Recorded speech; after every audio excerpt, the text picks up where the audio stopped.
Hey everybody, it's Matt Johnson here. We're back with another episode of Real Estate Uncensored. We have once again an amazing repeat guest. I think it's the first ever in the show's history, and we will get to him in a second. Before that, as we wait for some people to join us live to watch the behind-the-scenes recording of the podcast, if you're watching this on YouTube, be sure to hit subscribe so you get all our future episodes. And then if you prefer the audio version just nestled right here in your ears, you can head on over to iTunes or Stitcher and subscribe there. But let me bring in first the Junior Grandmaster himself, who we are about to both get schooled today. Yeah, we are. Yeah, we are. Greg McDaniel. Greg, what's up? Matt, what's going on? I am pumped to have Jay back. We were talking off air kind of about our competition. Jay's super pumped. He's going to come at us. I believe, Jay, what was the verbiage? What kind of criticism are you going to use against us today? Constructive.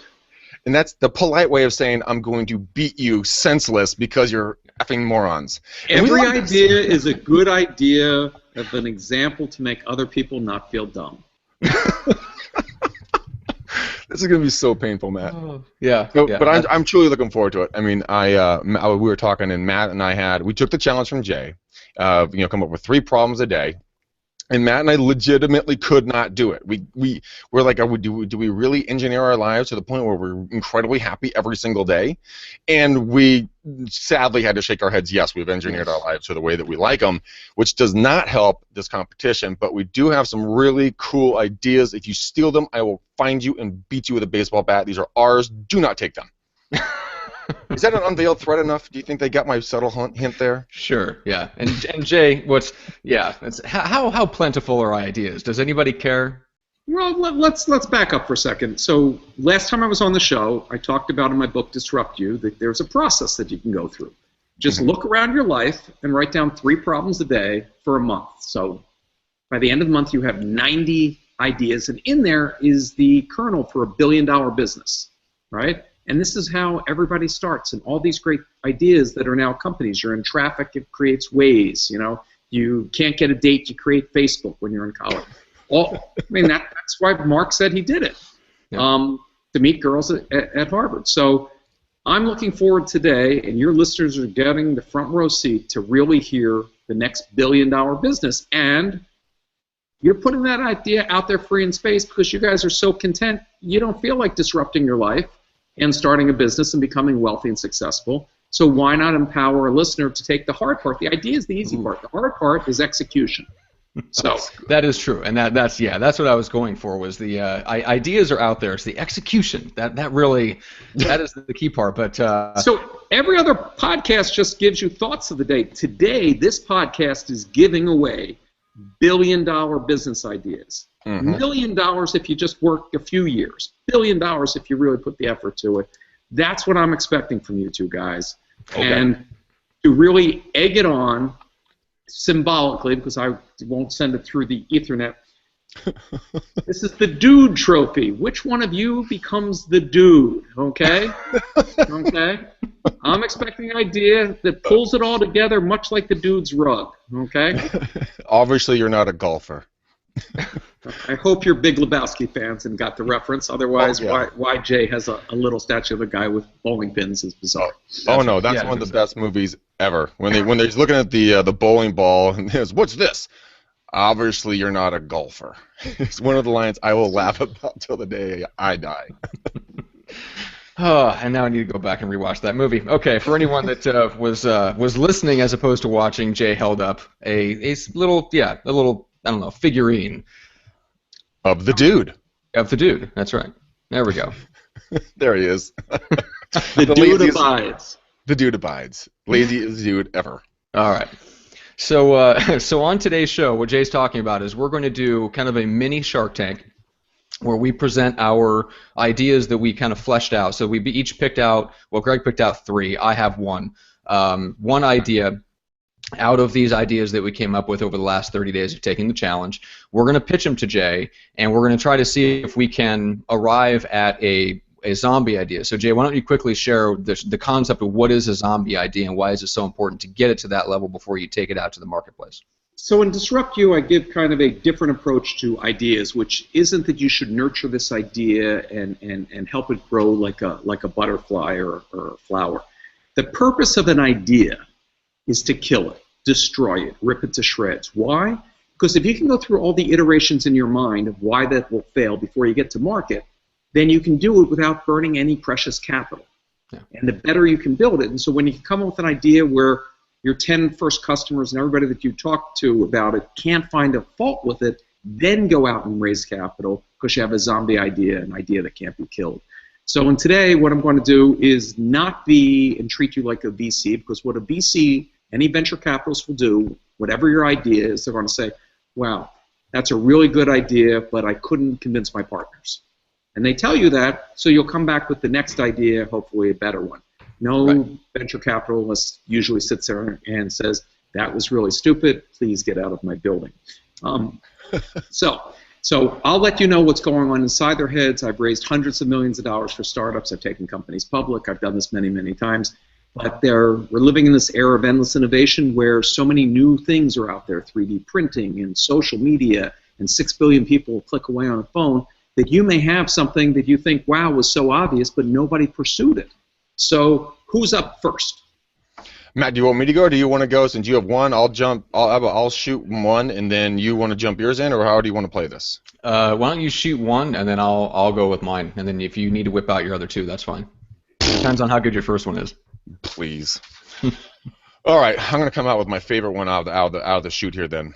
All right, so Jay, what I have been seeing around and what I've been kind of seeing overall in California, America, the world, is that everything is going to virtual. Everything is going Amazon. Everything is going, deliver it. You don't need a lot of brick and mortar shops anymore. You're seeing a lot of the old establishments going away. A lot of the strip malls are starting to go away. Amazon is taking over everything by delivering things with drones or anything else, right? Okay. So as these buildings are being vacated and left literally just sitting there, large malls, strip malls, large big box stores, so on and so forth, there's really kind of no idea what to do with these structures. A lot of them are like, let's just rip them down or let's reuse the space. But my idea is this. Let's take a mall. So we have a mall here called Stone Ridge. It's a large indoor mall, just like anything you'd have down in LA. Let's say one near your house went bust and completely vacant. Now, the infrastructure in these facilities is completely there, and what I would suggest is turning them into their own ecosystem in regards to living. So take the stores, turn them into condos. Today's younger society, and anyone else really, they don't need the large homes anymore. A lot of people are living much more condensed, simplified lives. They also want everything done for them. They want it done yesterday, and they want it easy. They want it closely accessible to them. So I would say I would take a portion of those stores, section them off, turn them into and condoize them. They have the power, the electricity, and the water already there for it. I would also then make it so that you could take it and you have all the parking outside. You have your own internal security system because the malls have their own security.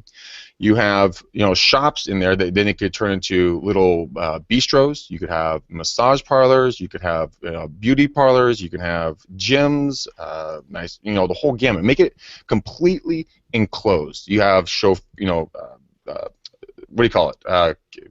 When you drive up and drop your car off, valet parking. You basically make it. You blend a high-end hotel and a high-end community, bring them together, reconstitute, and start reusing that space again for something positive. Because a lot of the folks, they don't care if they're so close right next to the freeway, because they're going to be inside. It's going to be quiet. It's going to be serene within the facility, but when you walk out, you're ready to go. You have your car, boom, you're right on the freeway, bam, you're out the door. And if there's I think it's called deadmalls.com or something like that. They're isolating them, finding the malls around the state, around the country, and around the world that are dead. They're sitting there. There's nothing. Got it. So you're on point on a number of things. First of all, you're finding an asset that costs more to build than it does to buy. Mm-hmm. So you're getting the huge advantage of a built-in infrastructure, something that probably cost hundreds of millions of dollars, and today you can buy for 10 cents on the dollar. Mm-hmm. Number two, demographic trends. You are correct. People prefer to live in smaller spaces today with more amenities. They got spoiled in this modern dorm building on colleges where it's small dorm rooms, but you have the pool table room and the swimming pool and the sauna and all these accoutrements added to it. Where I think you didn't put enough effort into flushing out your idea mm-hmm. is you have a generic idea, like I think we should make a book. It will have a cover and it'll have 300 pages inside. Okay? What separates and draws people to that one community? Okay. So my parents, for example, live in a very high-end, single-building, enclosed place for wealthy seniors. It has lectures every night. It has a movie theater. It has an indoor swimming pool. It has all their meals. They have their own little condo with kitchen and everything. They have valet parking. They have beauty shops and everything. It's your same thing except done vertically, but people think of that for senior living, okay, and a medical wing and all that. Are there other communities that where people would prefer to live together, work together in a live-work space, an artist colony that happen to have, you know, a kiln and a stage and a recording studio, you know, various other things that you had in the community space sense? So I think if you start exploring those types of specialty environments, then you could build that mall to attract people from all over that want to live with people of that same mindset or activity set, you know, whatever that might be. Would you section it off potentially, like you'd have, just very generically, you know, just so broad strokes, like in quarters, so you can have 4 different styles of living within one massive, you know, well, it depends how big the facility is. Most malls, once you start dividing it up, aren't as big as you think they are. Right. Because you're going to want to have, so Tony Hsieh, the creator of Zappos, took a failed hotel in downtown Vegas. So Vegas used to be downtown, and then the Strip built out these giant, you know, 5,000 room, you know, extravaganzas, and downtown died. So he was able to buy, and I don't remember, but a 300 room hotel, and again, a hotel is set up just like a condo. Every room has a bathroom and da-da-da, and divided it into very inexpensive living space for young people straight out of school that had a basic job. But he took all the communal space of that big hotel and made it into every Thursday night is poetry jam, and every Friday night is beer tasting, and every this and that, and all this communal stuff, and changed it into a mini Soho or a mini San Francisco, and it's been very successful. So I think you're onto an idea. I think what you want to do is then look at the demographics nearby that mall, or, you know, within a few hours drive, and see, is there something that you could offer that would, you know, get people to say, I'd rather live here than alone in a cheap apartment in, you know, being miserable. So I give it points. The game is on. All right. All right. So I'll get to mine in a second, but I wanted to elaborate on Greg's real quick and get your thoughts on this, Jay. So the way I see that with that idea is, in order to get people to move out of something that they're used to and get them to move into something that they're not, you almost have to give it a personality. And that's where, I think that's part of where, like, we struggle to come up with ideas that we know for sure would work, and to come up with an idea that we know is a zombie idea, because I think so much of the profit and whether it determines whether a business sometimes succeeds or whether it doesn't succeed can be very small, and a lot of that depends on, can you give it a personality, and can you market it in the right way that you can maintain a profit margin, right? Because sometimes there's just not that much difference between a business profiting and losing. You know, think of somebody doing a residential, you know, suburban, you know, 500 houses that they're building. They always try to market that there's something different about those 500 houses than the last 500, the one next to it. Down in Florida a few years ago, somebody did a community that was all, I think it was all going to be of certain religious values, okay? And that was to be the draw. Others have been around an art center or around a golf course, you know, so everybody has access to golf. Well, that's great if you golf. If you don't golf, that seems like a big waste of land. Yeah. So I really think you're onto something, because people want to have purpose in their lives. That's the biggest difference of today's millennial. They want to have purpose in their job. They want to feel part of a community. And if you're purposely moving into this is the hippie commune of the 1960s with a twist. You can shower and smell nice, but you still are moving somewhere for a purpose, as opposed to moving away from something for a purpose. People originally moved to the suburbs to get away from the city. They didn't go there because they suddenly liked, you know, mowing lawns. So, so I think you have to make it a draw, is my point. Now, security could be a big one. If you go to, I don't want to slag any places. If you go to Johannesburg, okay, The rich people there live behind walls and have private guards and the whole bit, and they're basically living in a prison to keep themselves safe from that which is without. You know, people live in gated communities for the same reason. So in essence, you're building something that has security. You're building something that is safe. But I think you want to have something that has some sex appeal and some greater, you know, aspect to it.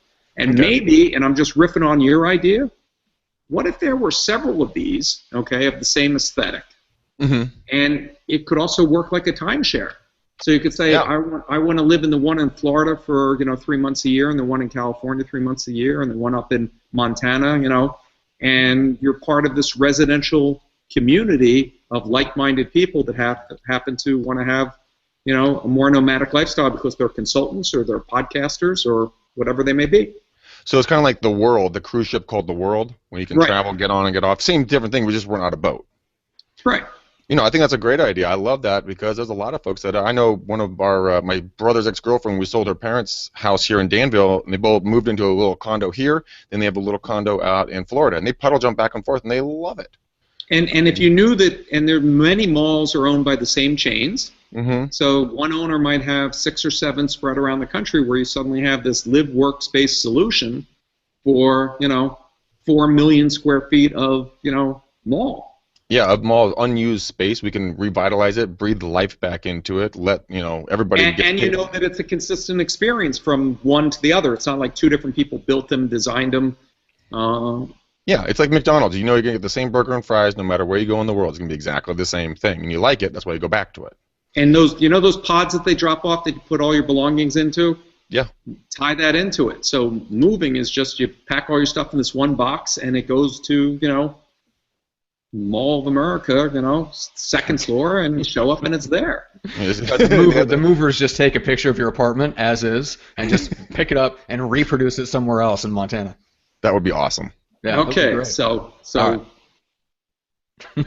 your problem solved was underutilized real estate. That one is underutilized real estate, and getting anybody into more of a secure area. I mean, the reason why it really spawned this is that one of my best friends, her now ex-boyfriend, literally was beating the snot out of her, and now she had to move into a much more secure facility. So my mind has been on that for the last couple of weeks. Big issue. Okay. Very big issue. All right. Matt, you ready? On to me. I'm next up on the deck. You're up, buddy. The bar has been raised. Bar has been raised. All right, good. Okay, so in the book, and we talked about it, just touched on it briefly in your last appearance on the podcast, which is automated like manufacturing and robots and all these things are going to displace possibly hundreds of millions of workers over the next 10, 20 years potentially. 320 million workers over the next decade. Over the next decade, yeah. So potentially, I mean, a lot of these things, like we talked about, Jay, like there are so many problems that are already solved, and or the technology is out there to do it, but the people that need it can't necessarily afford to have it done for them, or they can't afford the technology to do it, which really comes down to how much value you as a human being can put out there into the world. Because if you can put out enough value, you can get just about anything you need in return. It really comes down to your production. So all these people are going to have to be retrained and learn new skill sets in order to keep providing value into the economy to get something back, right? Correct. So my idea, and the weakness that I see, and I run into it every day because I work with a lot of experts that are looking to train other people, right? So there's a divide between 2 different groups of people. On the one side, you have experts who they want to help more people, they can help more people, but they are so successful in their main business that in order for them to step out, even for an hour or 2, out of their regular business, they need to make between $500 to $1,000, maybe more an hour. Unfortunately, you have this other group of people on the other side who really need that training. They want to hear from those experts, but they can't afford $1,000 an hour for one-on-one, half hour or an hour consultation. So you have this disconnect between the people that have the knowledge, the training, the expertise, the people that need it, and it's getting those 2 things together. So what I believe is there's a market inefficiency, and when there's an inefficiency in a market, there's usually a platform that can bring those 2 things together, which is why we have the Amazons and the eBays and the Facebooks of the world. Somebody found an inefficiency there and a way to exploit it by connecting groups of people, right? So my idea is to connect those 2 groups of people by giving them a platform, not just to connect, because we have the technology like Google Hangouts and Blab and all this stuff. We can get people together on group training environments. The problem is the marketing and the lead generation. The experts don't know how to do it, and the customers on the other end who would love to pay for training they sometimes just don't know who out there is offering what. So my idea is to give people a platform where they can signal the demand for the training the same way that we signal demand for products on Kickstarter. So it'd be almost like a Groupon meets a lynda.com. So as opposed to a lynda.com where you have this online training and you have to go through it yourself, there's zero accountability, zero feedback between the teacher and the student, they're less likely to learn that way than they are in a live learning environment where there's accountability and interaction and your brain's more receptive. So we want to give them the ability to have live trainings, and we want to connect them with the experts that can do it, but in a group environment. So the problem is, how do you connect the experts with the people that want the training in group situation without having an actual human being putting together all these classes? And that's where the platform can come in. So what this would look like to the end users, they go on a website, either they're driven there by an ad or an email or whatever, so they're going there and they find the specific training that they want. The training costs $200. It's for 2 calls over the course of a month. It has a minimum class size. You have to get at least 5 people in the class. Once there's 5 people that sign up to the class, everybody's cards are charged. The expert is notified. They schedule the calls and conduct the training. If they do not reach that minimum class size, nobody's cards are charged, and the student and the expert is notified so they can follow up and either find another course or the expert can offer a lower cost solution, whatever that case is. But it basically gives us a way for the trainees to signal their demand that, hey, I want this training, and then gather together with other people to almost like crowdsource the funding for the training so that it can be delivered to a group so that it's worth it for the expert to come down, pull themselves out of their business, conduct the training for the people that need it without them sacrificing their income and without the people that really need the training having to come up with $1,000 an hour for the training. Got it. So I like your analogy of it's the Groupon of training. Going back to the original premise of Groupon, if 10 of us buy a large pizza tonight, we all get it half off. Exactly. So absolutely makes sense. What is missing and what you need to solve is what Pierre came up with the rating system on the original eBay. Okay? I'm not going to mail you my $1,000 because I don't believe you're going to send me that television set. And you're not going to send me that television set because you don't believe I'm going to send you $1,000. And so what happened is you have a rating that says, wow, you've sold 1,000 TVs and 99% of the people rated you highly. I believe in that trust. I will now trust to send you my $1,000 because I believe it's true. So in your training scenario, the problem is at the beginning, how do 5 people know there's $1,000 up for grabs? How do we know that you're really a good trainer and the expert in this, or just somebody that's going to bilk them for $1,000? Yeah. So there's ways to solve it, but that's one of the key pieces. And then you can make and find out and make it very open like a Kickstarter or an Indiegogo, so you don't have to pre-guess what those topics are, because my experience tells me that the ideas that you think people are going to want are going to turn out to be very different than what they want, right? Oh, it's 100% true. There might be 5 guys that want to know how to rebuild a 1920s Indian motorcycle carburetor, right? Yeah. And they're willing to pay for that expertise because they're all collectors that have these broken bikes around the world. On the other hand, accounting 101, nobody wants to take it. So I think it's a fascinating idea if you can solve the trust issue behind the buy and sell. There are many, many platforms, many, many training courses, many canned materials, live, a bunch of these different things. But no one has done what you're saying, which is aggregate an audience.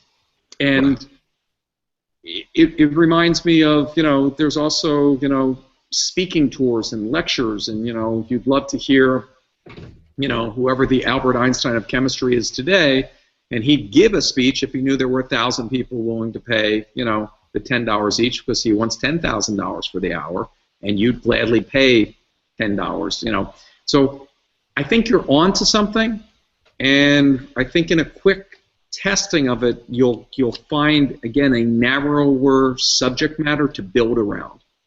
Yeah, I think you'd have to go in like one vertical at a time, and I don't know if it'd be a separate site or No, it could all be in one, but I think you want to get traction. Remember, traction.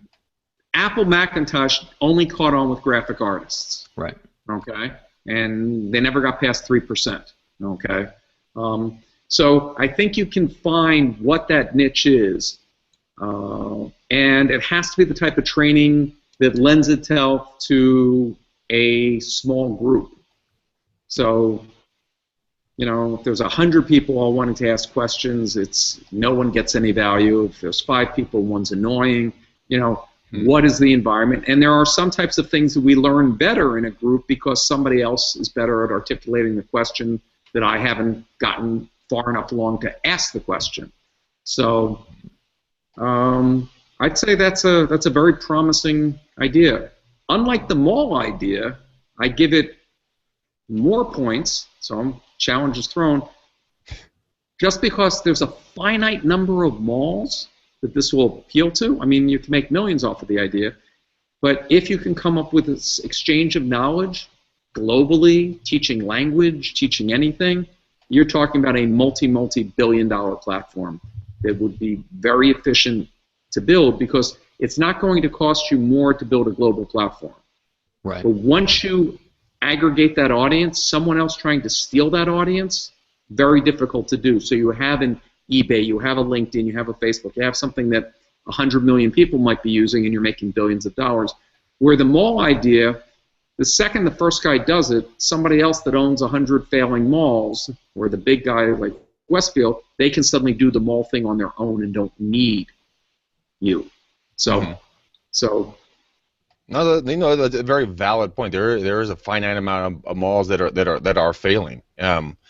And Matt, just a quick question on this one. Would, in your opinion, do you think that YouTube, since it is a free source, do you think that would be a competition for you on this, and that people would say, well, I got all these questions, and I would have to, they can start their own business on YouTube, like, hey, come listen to me, and you can get paid X amount of money for my time. Do you see them as being as a competitor for free information? Well, yeah, if you look at it that way, as a competitor of free information, but information is mostly free anyway, and it will get more free. So I think as we go along, the more the trend is for information to be free regardless. So that's why a platform like that has to be geared towards live training, video calls. It's not pre-recorded information. Lynda, you can get all that on lynda.com, and anything you can't get on Lynda is already on YouTube. It's already free anyway. Right. I would take a different tack to it. World Wrestling Federation decided they were going to go over the top and leave cable. They said, why should I share with Comcast and Rogers and Cox, some of the money? We can just go direct to people's phones, PCs, tablets, and they can Chromecast, and we'll make all the money. And what they realized quite quickly is, oh yeah, the cable guy is running endlessly when I'm on my channel guide, get this weekend, World Wrestling Federation, number 9, the big WrestleMania 14, whatever it is. That promotion, that cost of aggregating an audience, of finding the audience, is very, very expensive. Yeah. So I really don't think you'll lose people. You may have the short-sighted person that says, okay, I've got these 10 people and they paid for 3 classes with me. I'll do the 4th class off the platform to keep all the money. Who cares? In reality, they'll get more points, more rating, more notoriety, more legitimacy by being in a platform that is attracting tons of people. And you may have come to this platform 100 times to learn how to repair different vehicles, and then one day you want to learn French, something unrelated, you're going to stick with that platform. Yeah. Whereas the person that tries to do it on their own, customer acquisition cost is the most under-anticipated cost in launching any business. And most small businesses completely miss the mark. They always say, ooh, we'll make a viral video, we'll be on social media. Yeah, and that conversion pipeline looks very, very, very narrow. And that's what I think could separate something like this from a Groupon. So I was in doing the research on the business model, you find out that Groupon may not be all it's cracked up to be, and you don't even know if they're profitable, and maybe the splits aren't right and stuff like that. So I was thinking a lot about, like, okay, well, what separates this type of platform where it's based on training and expertise versus a Groupon? And I think the difference is if you're selling training and you're selling expertise, there is no physical cost of goods, and training and information like delivery are already some of the most profitable businesses anyway. I mean, they're for per employee revenue. Companies like Tony Robbins and Chet Holmes and all this stuff, they're off the charts for per employee revenue. So I think you can take a piece of that And the platform can pay to develop the audience, and the platform can stay profitable and afford to generate the audience because it's a different, you're selling something different. It doesn't have any fixed cost of goods. I agree with what you're saying, but I think for a different reason. The failure of Groupon was it's not a dual-sided platform. There aren't businesses uploading or saying, buy my pizza tonight, buy my pizza tonight. There's a huge sales force of thousands of people calling mom and pop businesses because it turns out it's a very bad experience for the business. And so there's not a return of people coming. It's how many people that don't know anything that they can take advantage of, and that's why, Grouponzy, hasn't really worked. Where in your situation, it is truly a balanced, the independent expert doesn't have the ability to aggregate that audience and would gladly share a percentage of their high margin because their sole cost is their time. And the people on the other side have no access to afford private, personalized, one-on-one training, and for the right type of courses would probably benefit from a group environment. So, points to you.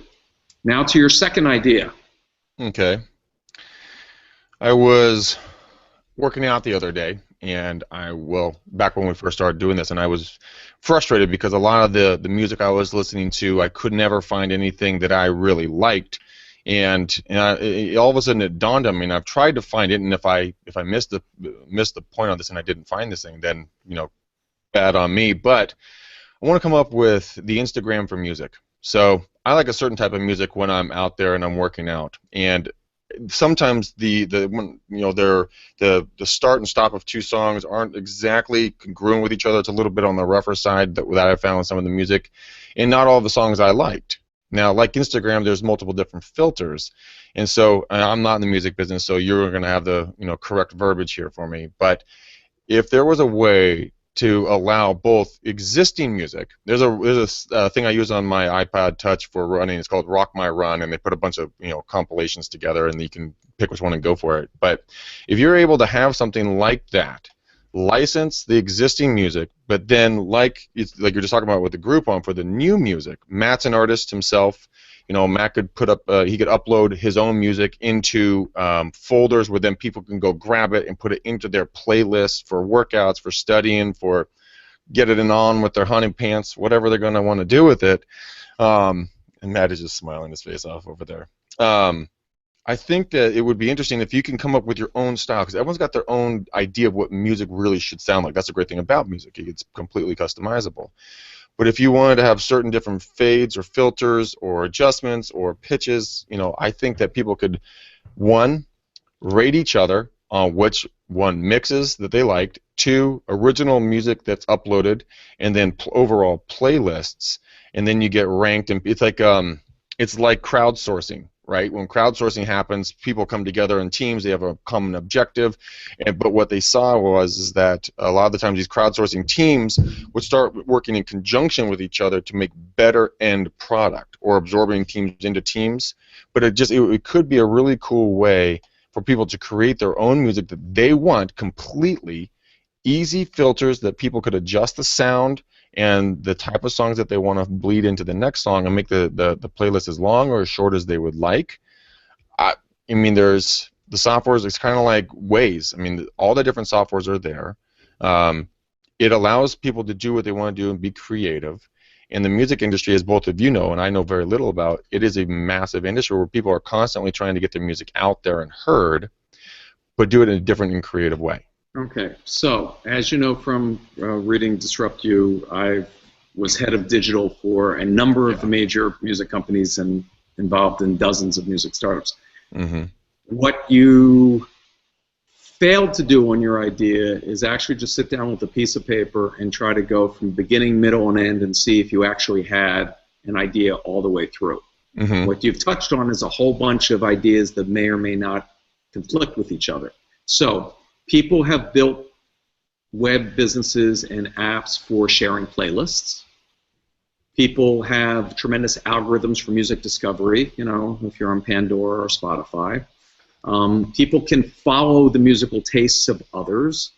There are apps that will crossfade your playlist or match volume or EQ. There are apps that will match music for rhythm and beat. So if you want to keep the same pace for running on a treadmill or being a marathon runner or whatever. So you've hit on all these types of things, but your original analogy was an Instagram. So let's just break down what Instagram is. Instagram makes a person who pushes a button to take a picture feel like an artiste and share it with their friends, okay? In the least amount of work, how can I make my crappy photo look better because I pointed at the sun, I don't know how to frame it, I don't know anything, and it was too dark, too light, too this or too that. That was the essence of it. So there are millions and millions of original pieces of music that no one wants to listen to. And pretty much every methodology for introducing those fails. What people do like is a certain popular piece of music and things then that have already been popular and made popular by others in your or a different peer group. So a collaborative filtering, there's several of those. One of the issues today that is the difference between Instagram and the present one is all of your music services today are isolated islands, okay? If I'm using Spotify and you're using Pandora and I really discover something amazing, I have no way to send it to you. Even if you're legally paying for a music service that has access to that same song, right? Because we're each in two different countries. When camera phones first came out, when Motorola and Ericsson first had the camera phone, you could only send a picture to somebody that had the same brand phone as you. Let that sink in for a second. This is the 1990s. How frigging lame is that? For some amazing reason, that didn't catch on. And eventually, the walls broke down, and people said, you know what? I'd rather just sell them my phone and let them send the picture to whoever they want than let them only send, and FaceTime is one of the downsides of this today. You can't FaceTime to somebody on an Android. And, so Ubu was created so anybody could talk to anybody. So I think on your idea, you have to really figure out what is the unmet thing you're trying to solve. And every one of the ones that you talked about exists right now except for cross-pollination. And that one just raised $45 million and is coming out later this year. So you get brownie points if you hit on a big untapped thing that no one had dealt with yet, which is how do I share something that I discover to somebody in a different island? Well, this is an interesting question, and it's not often that I get to talk to like someone that was high up in the music business, because obviously this stuff fascinates me. The problem with sharing music is it's not like sharing photographs, right? Photographs are instant gratification. You can look at them while you're standing in line at the grocery store. It doesn't disturb anyone else. The problem I see with both sharing music and sharing video, which I think inhibits the growth of our show and stuff like that, is just when people are standing in line at the grocery store, they don't have earbuds in half the time because they're wireless. They're not wireless yet. We don't have that ability to easily listen to the sound of stuff that's shared with us on social networks. So as huge as a music fan as I am, when friends of mine on Facebook or whatever share a song that they thought was great, if I don't know what it is, it's out of sight, out of mind. Just scroll right past it. And I think that's probably what most people do. So I don't know what the solution to that is, besides wireless earbuds getting better and more popular. Right. Well, I mean, Jay, do you see anything else coming down the pipe that would change that trend? I challenge that in the sense that go back to your college dorm days. There was the cool kid down the hall that always had the latest piece of music, and you'd be walking down and you go, what is that? I want to know who that is. I'm old. In my day, it was a kid I went to school with named Frank Spotnitz who had Born to Run before anybody else. And I'm like, what is that sound? Right? I think this Bruce guy's onto something. Absolutely amazing. But let's now do that in the digital world.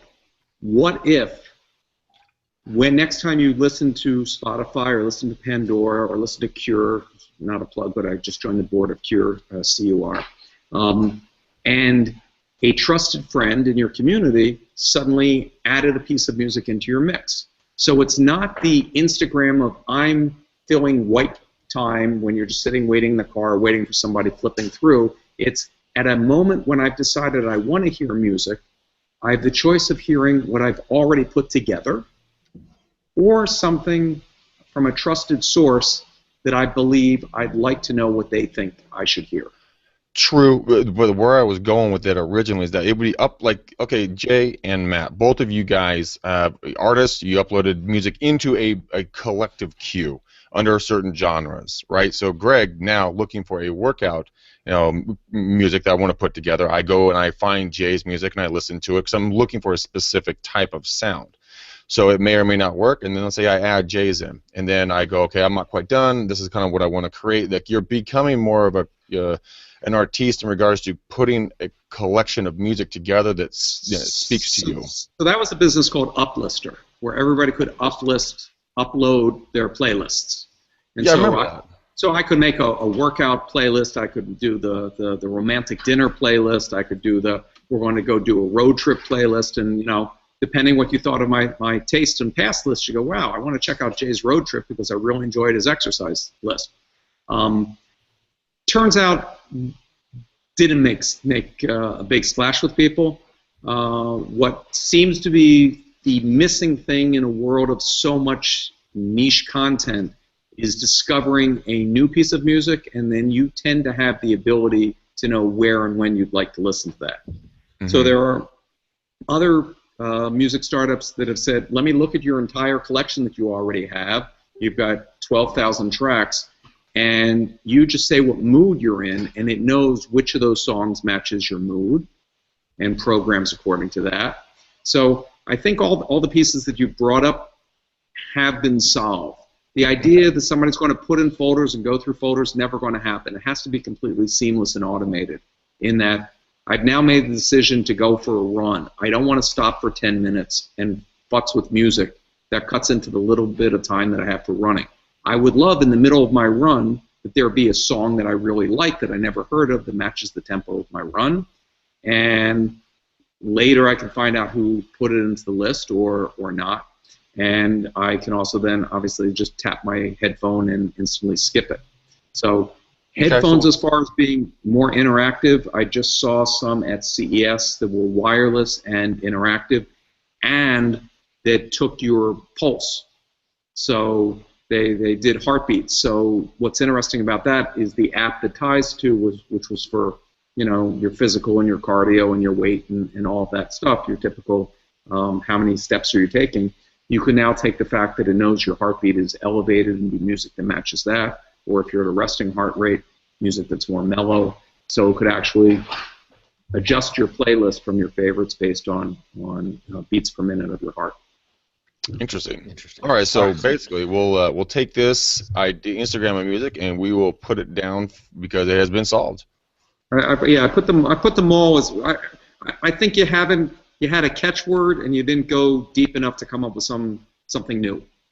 So, and that was, we were talking about that, Greg were, because it just seems like if you almost all the problems that you come up with on a daily basis, when you really start looking at it, or you come up with an idea for how you could solve that with technology, there's almost always a startup out there that's trying it. Now, whether it works as a business model or not, you don't know, or that remains to be seen or whatever, but there just seems like there is a lot of stuff out there that's on the cutting edge, or it's coming down the pipe very quickly that will solve a lot of these problems. So the flip side of that is that's what you get when you only go 16 days into your month, Sonny.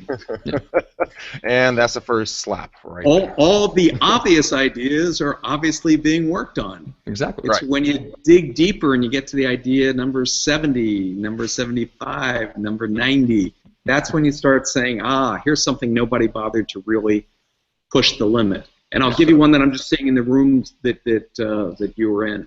You have an air vent on the wall, okay? Okay. There's an Internet of Things company that just came out, puts Bluetooth and a motion detector in there, very, very cheap to do. So imagine a hotel with 1,000 rooms in Vegas, okay? Nobody moves on that floor in the hallway. Nobody moves in those rooms. You shut all the vents. Why heat or air condition? Save a fortune. Someone is moving, someone's coming down the hallway, boom, boom, boom, they all open, they all blow air, et cetera, et cetera. So there's a very simple Internet of Things that took basic items that existed and solved the problem that, if you thought about, I'm sure sometime in the past month you walked into a room that wasn't the temperature you wanted it to be. Oh, I don't know, man. I live in San Diego. I don't know if I did.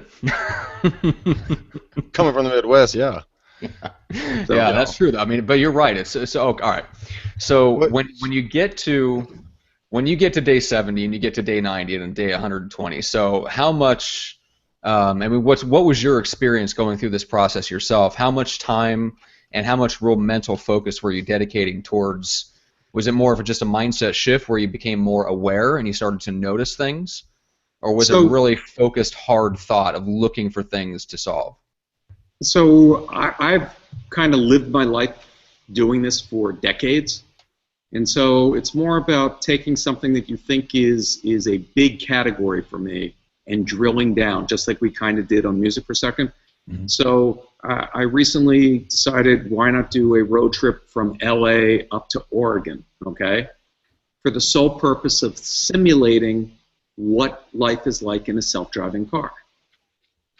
So instead of sitting there being bored in those long stretches and, pretend that the car was doing the driving and say to yourself, what would you want to do at this point? I'm hungry. I do not just want to go off the freeway to the Golden Arches or the fast food that's there. I'll bet you this little town has a great restaurant. How great for the car to tell me the type of food that I like as I'm approaching that town and give me choices and educate me. What are the scenic things that are off the road? How much more would it delay? So I started going through the whole mental mindset in a self-driving car. How is that experience different? What new businesses will be developed? So just like you talked about some of the services that exist in training, there's a whole bunch of new services that we will need if we're not staring out the windshield, have a foot on the gas or the brake, and are occupied. We still have to move our carbon atoms from point A to point B, but now we're free to experience music or watch videos or do something, but there may be things that are geotagged that would enhance the day, the moment, the trip. And so I started listing a whole bunch of new businesses that come out from that experience. So that's another way of problem solving. If you remember the original Palm, and you wouldn't have an iPhone if there wasn't the Palm Pilot. Right. The guy who invented that, his sole piece of technology was a paper tablet. And he put a pen and a paper tablet in his shirt pocket, and he just walked around of everything that he'd need during a day or any question that came up. And he kept on writing it down to try to figure out how could you make a device that would at least have your daily needs as a working person. Oh, I need all my phone numbers. I need my calendar. I need this. I need that. And eventually you ended up with the Palm Pilot and, the iPhone. Okay. Interesting. All right, I've got one more. Okay, go for it. These are good, by the way. I have, there's two more. I'll run them by you quickly. One, because we're coming up on time.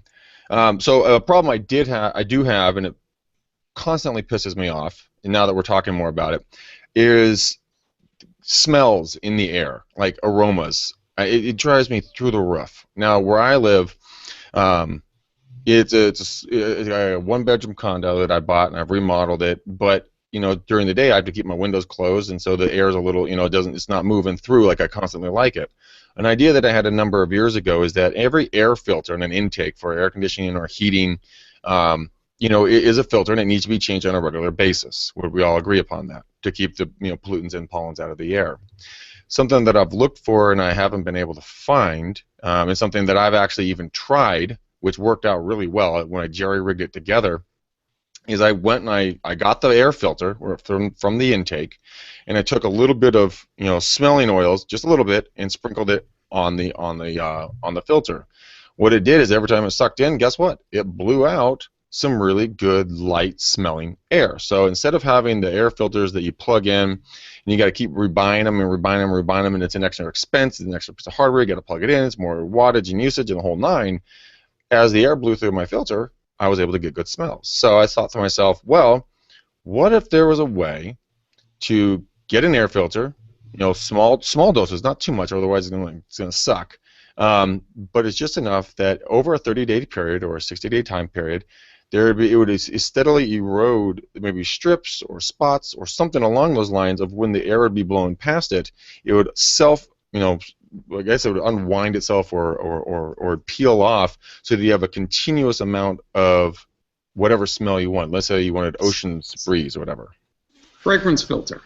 Fragrance filter, but I can't fragrance filter. find those things anywhere. Unless there's something out there, I'd love to go buy one because I've only found the ones like that you can, I went down to Trader Joe's. I got so fed up with this and got those little. Great idea for a product.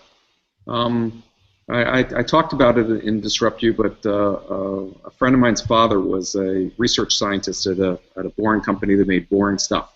But his wife's feet stunk. Oh, sorry, I remember that. And he was working on charcoal filtration systems for industry, and he came up with odor eaters. Okay, and they forgive me for putting the story in the book. And they're now both neighbors of my parents, which is a small world. Oh yeah, your son's the one that talked about my wife's smelly feet. But it was the same thing. It sounds like an idea that somebody would have thought of, but carbon filtration was designed for industrial use, and no one had thought about just grinding it up and putting it in shoe insoles, right? Mm-hmm. So it wasn't complicated, and we're talking about something that made millions upon millions of dollars. So many people have looked at, and probably your fragrance and fragrance over time, that technology has probably been designed and is in different things that fragrance companies sell, but they're not thinking industrial, they're not thinking air conditioning unit, they're not, HVAC stuff. HVAC, yeah. So I think with some research, you're going to be just like my pill bottle stopwatch idea guy. You're going to take two products that probably exist in different worlds, put them together in a new novel way, and you got a pretty solid business. And imagine how nice your condo in the converted mall for artists would be with everybody having their cool scent. So you can combine your two ideas into one place. So it's like Berkeley without the hemp everywhere. Everyone's got their own aromas and their incenses. But it really is something that I've looked for. I even went down to Safeway, went down to Ace Hardware, went down to Home Depot, I went down to every mom and pop hardware stores. I went online. I can't find this thing anywhere. I would have bought it in bucket loads.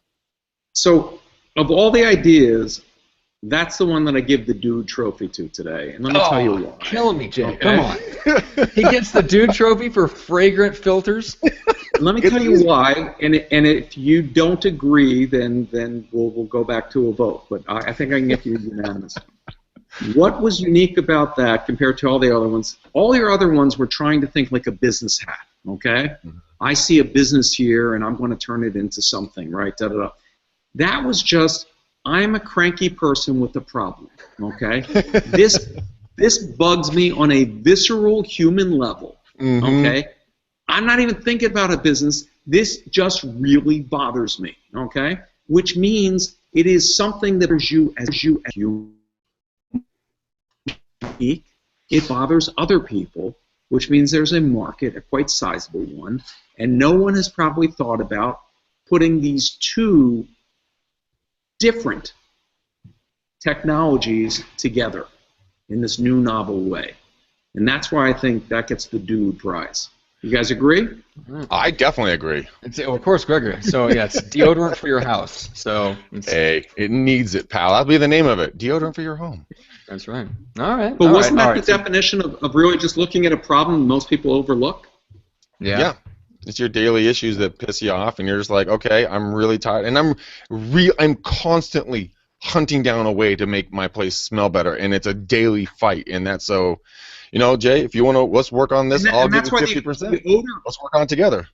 Yeah, and that's why the odor eater idea from Disrupt You is so apropos.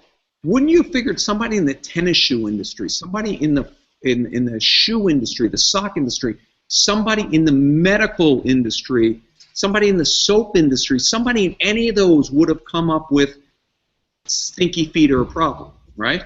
Yeah. And I literally remember going back to college, my college roommate, I made him keep his tennis shoes outside the window hanging at night because our dorm room was too small for those stinky shoes, okay? So it was a universal problem, yet none of the industries that dealt with feet ever thought about it.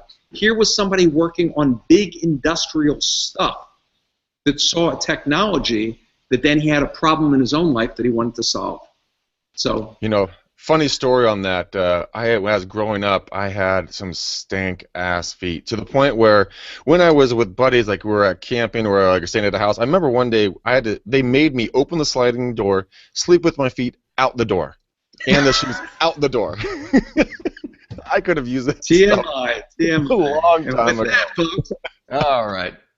We have 5 minutes left before we have to let Jay go. So I have two questions. Number one, you mentioned before we went live, you just did your first TEDx talk. Mhm. So Yes. when does that come out, and how can we get it, or how can we watch it? So you search my name in TEDx. It's called It's Time to Disrupt You, and it's really synthesizes, for those that didn't read the 300 pages of Disrupt You, it really synthesizes it into a very introspective, life-changing couple of minutes. Very proud of it, put a lot of work into it. It should be available on the internet by the end of February. February 2016. So Okay. if you're watching this after February, it's already out there, and I hope you enjoy it. Thank you for the plug. Yeah, of course. And then just a selfish question. So what's the coolest music industry, music discovery startup? Like, what's the coolest thing you've seen come into that industry? Well, I hinted at the one that's coming out right now, which is to allow you, if you tag a piece of music that you like, to share it with friends regardless of what music service they use. So a really cool way, much like the example of the photos that were locked to specific phones, to make it going anywhere, anytime. What's really interesting is we now are able to have music enrich our lives for so many more hours. And the learning of the machine learning of finding music that we like, of crowdsourcing and all that, is now going to be used in collaborative filtering for video. So I'm CEO of a company called SeaChange that does your pay-per-view movies for cable and over-the-top and stuff. And so we're now taking that learning, that artificial intelligence from a decade of how it's done with music, can now be done for visually, which brings us back to the autonomous vehicle. The reason why Apple and Google and everybody are getting into the self-driving cars isn't to sell steel and tires, it's to sell entertainment and advertising around that entertainment. Because if the car is driving and it's 3 hours from Mount Rushmore, what a perfect time to show your family North by Northwest, which they never saw, and see the climax at Mount Rushmore right when you get there, or Devil's Tower and Close Encounters, or whatever movie for whatever city and whatever mood, whatever thing, and really just bringing visuals and substance and stories to the moment when they'll impact people the most. And that's really exciting, because we all were bored out of our skull with certain poems and Shakespeare in high school when it was forced down our throat and irrelevant. But yet, if you were on your way to Verona, or you were, visiting the Colosseum for the first time, Caesar might resonate more deeply. So I think that's what we're going to see happening in content collaborative filtering and artificial intelligence to enrich the white noise moments of our lives. Actually, I think that's phenomenal. I mean, for me, when I'm on a plane and I hear the pilot go, "And to your left, folks, this is, see the Grand Canyon," or whatever else, it's kind of interesting at that moment. But I'm assuming what you're saying is that as you're driving along, let's say the Donner Pass going up to Tahoe, the car geotagging would be like, "Folks, in this location back in 18 blah blah blah, took place." So that as you went through and you were passing through history, history would literally come alive. Is that kind of what But not just history. But there's also things that might be important in your life, in your relatives, that you may not know, that you're driving past the spot where your mom and dad met for the first time. Yeah. Or where grandfather went to high school, or something in your business. So many things something in your hobbies, like, oh my God, I can't believe, Houdini once played at this theater, or whatever it might be. So all of those big data are available. Google's reading all your Gmail right now. They know everything. Yes, but now they can not just add ads, they can really find out of those hundreds of millions of YouTubes that have been uploaded something that would really make that moment so special. I mean, you want to see when you're walking around Alcatraz, you want to hold your phone and have augmented reality show you how they escaped and where they ran and what that fake head and the Clint Eastwood scene and all those various things. And we can see that for museums, and we can see, hold it up in front of a painting and see what was the painting that was underneath it because you reused the canvas. all kinds of cool stuff. But now big data can make it personal, so that all of us could drive on that same highway, and not all of us are interested in the Donner Pass. Right. But I happen to know you're a South Park fan, and you didn't know that the first musical they did was a musical parody of the Donner Party. Okay, and you could then hear songs from Trey Parker and Matt Stone about eating people. Oh my God. South Park just comes out of the box swinging. Oh, wow, that's hilarious. Okay. I have my water cooler conversation. Next time, hey, do you guys know about this about South Park? And final thoughts before I go. Again, thank you again for having me on the show and for being dedicated to trying to come up with the next billion-dollar business. And I hope you follow through on one of these things, because I think you had ones that will definitely make you millions. But for anybody that listens and wants to go through that process, I have the free workbook at jsamit.com, and it's 40 pages of exercises that go along with the book to help you discover an idea that you're passionate about and get you, formulating your way to success. Awesome. Good show. Good show. I'm glad I took the dude home. I have to thank my family and my supportive people around me. I couldn't have done it without them. I just want to thank the good Lord, and I just want to thank the Academy. Thank you, Academy. It means the world to me. I've been working towards this my entire life. There you go. The dude. That's right. Jay, thank you so much. This was a lot of fun. I hope you enjoyed it. We had fun doing the challenge, and it was definitely a challenge, and it's something that we will keep up. I know I will, at least. I want to keep doing it because I want to think. I want that to be ingrained in my way of thinking, and I hope that's what people get out of the episode. Yep. Invite me to the ribbon cutting of the best-smelling rehab mall in America. I will be there. You got it, buddy. We're going to do this. Take care, guys. All right, guys. Thanks, Jay.